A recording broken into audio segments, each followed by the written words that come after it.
And so some of you have asked about, so you watch the course and then you've asked, you don't know where to start when you come to a chart. Now, obviously from watching the course, it is very easy to see, and with the course is obviously focused on a trade that's actually already played out. And I think, as you know, I know for the course video that trade was actually something that we actually took. Well, actually, I didn't take it live. Someone took it live, but I sent the chart in myself.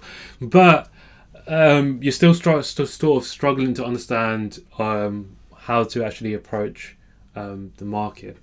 So what I'm going to do is going to show you a top-down analysis of AED JPY. And this is a trade I'm currently in. It's taking forever, and I'm going to explain exactly what I did to approach this pair, why I've taken it, where I have, and we'll go from there. So the first thing I need to see is, where is my overall bias? Now my overall bias is bullish, right? Why? Because if you see from this perspective, we've got the, now bear in mind my style of trading is more swing style. I rarely do intraday, but the process is pretty much the same. You just lower the time frames. But what you need to realize is, you need to understand, the reason why I do swing trading is because I want to reduce the amount of chart time as much as possible, to the point where I could place a trade and hold that for a good few weeks. Even if I can hold it longer, that'd be perfect, because the rate of return is great, and it's less stressful. And for me personally, I don't want to waste my time on the charts. I mean, swing trading for me makes me enough. I'm happy. But it depends on what you want, really, to be fair. So if you understand from the monthly perspective what is going on, price is actually bullish. If you see, we've got the impulse, successful retrace, so we know it's bullish, right? But we need to understand, where can it possibly reverse from? Should we start looking for short at any point? The only point that I can see that's clear is this OB that is sitting here, because that OB cleared, caused this impulsive move, which went on to break structure. Well, broke minor structure. It didn't actually break the low here, did it? No, it didn't. That broke structure come from here. So, to be honest, this could be a better swing. It should, well, in theory, I would expect it to violate this OB, because it only broke minor structure, so I shouldn't expect anything more. But all I know that if I'm looking for longs, I should be okay to hold that pair for pretty much as long as possible, until I get to a point where price starts to show me otherwise on the higher time frame, right? Okay, let's go to the weekly and see if there's anything different. No, so it's exactly the same situation. We still got that POY sitting there, and we are still bullish, right? It's very clear that it's bullish. Now in this case, right, because it's bullish, should we start looking for counter trends? Now I think that's the issue. I think you're instantly looking for a reversal play, but I don't see the point why.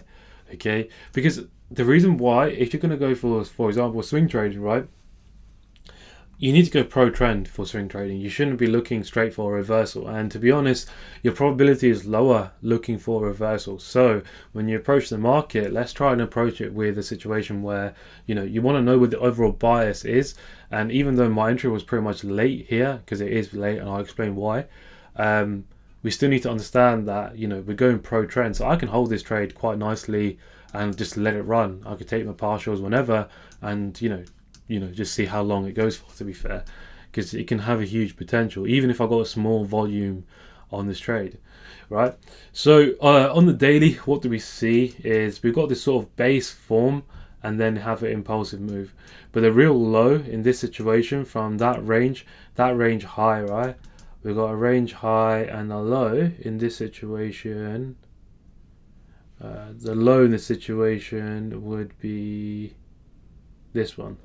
Okay, so that would be the low, sorry, that would be the low, that would be the high. Okay, and we understand that, but we need to see where could price possibly reverse from. And the reason why that's the POY is purely because of that impulsive nature that's happened here, right, and left clear imbalance sitting here. So, and it also formed a base. So what we know about the base is, obviously you got base, rally, base, no, sorry, rally, base, rally here. Okay, so we know that this could be a potential POY, and all we need to look for is if price, if it marries up with any other time frame. To be honest, if price was to come this far, that's a very deep retrace, to be honest, and I wouldn't expect it. If it does come here, and if we do get a reaction, I wouldn't expect it to hold, to be honest. But obviously, we never know. We never know. I mean, if price could have reacted here, I think when I sent the POI, I did mark out this lower one. That's here. But anyway, let's see what's happening on the 4 hour. So the 4 hour is generally the time frame that I prefer to start marking out my POIs. And this is a very similar situation where we have this sort of base, rally, okay? So in this situation, it's basically impulse, retrace, impulse, but we don't really get a retrace here, to be honest, or here. It's very just sideways movement. What do we know about sideways movement? We know that this is an equilibrium between the buyers and sellers, so when there's an impulsive move, that's an indication that institutions were active, right? So in this side, right, even though we've got this move here, where did it originate from? It's here. Now I wouldn't use this on its own because it's just a 4 hour. The daily and the 4 hour marry up nicely at this POI, so I would prefer to use this one down here. That's why I would waited for price to come here. Once price actually tapped it, I actually missed the entry point here. I think I don't know what I was doing. I was either asleep or just missed the alert. I don't know. I can't remember. I can't remember what happened there. But do you need to worry? No. Why? Because you can always get another entry. All you need to do is follow.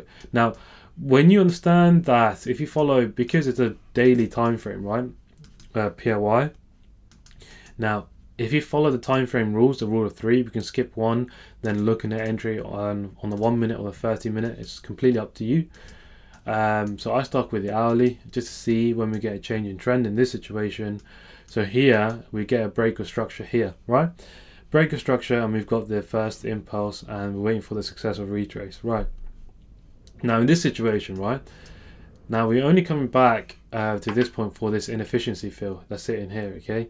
Now in this situation, obviously this is a lower probability purely because it's going to be the entry on the first break of structure. However, you have to bear in mind this is the hourly, so we can actually refine this even further.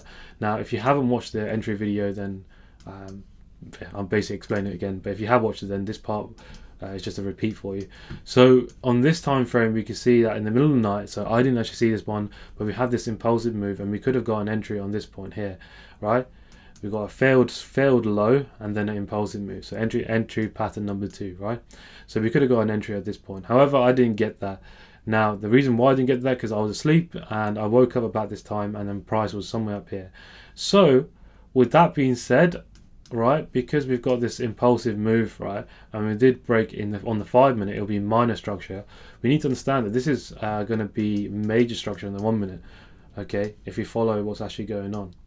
So in this situation, what can we see is we create a low, high, impulsive move, successful retrace. My entry was based off the extreme. I could have got an entry point here, but the reason why I didn't is because this impulsive move left clear imbalance behind for me to say there's enough reason for price to come here to mitigate before continuing. And it sort of marries up with the 5 minute as well. Sorry, that was not, the entry was here, sorry. 699, there we go, the entry was there, and it also marries up with a 5 minute as well, and I think the 2 minute was even clearer, to be fair. Yeah, here in this situation is even clearer where price actually reacted from. So in that situation, we need to understand that even though we missed the overall analysis, we missed the overall entry where we wanted, which was all the way down here, right? It doesn't matter, because if you follow the time frame rules, you can recreate the same thing. Now, why was I still looking for longs? It's because the whole picture was created, right, from the monthly, from the weekly, from the daily, and then we come to this.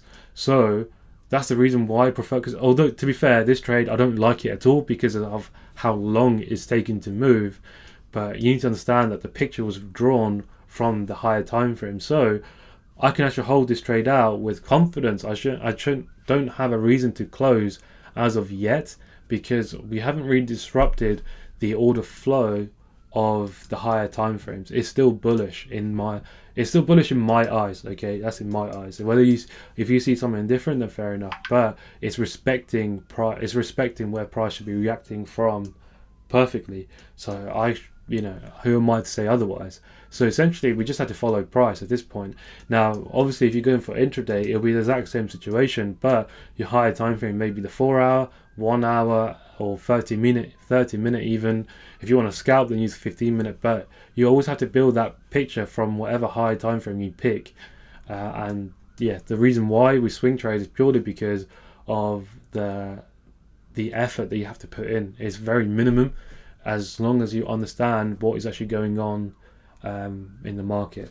Now, I hope this video actually showed you how to actually approach the market once you've actually finished the course, because I do understand that you know, watching the course, everything seems to make sense, and then once you get to the charts, you know, your mind goes blank. And you know, I've been there and I fully understand that. But to be honest, it just takes time and practice, to be honest. But I hope this video has cleared some questions for you.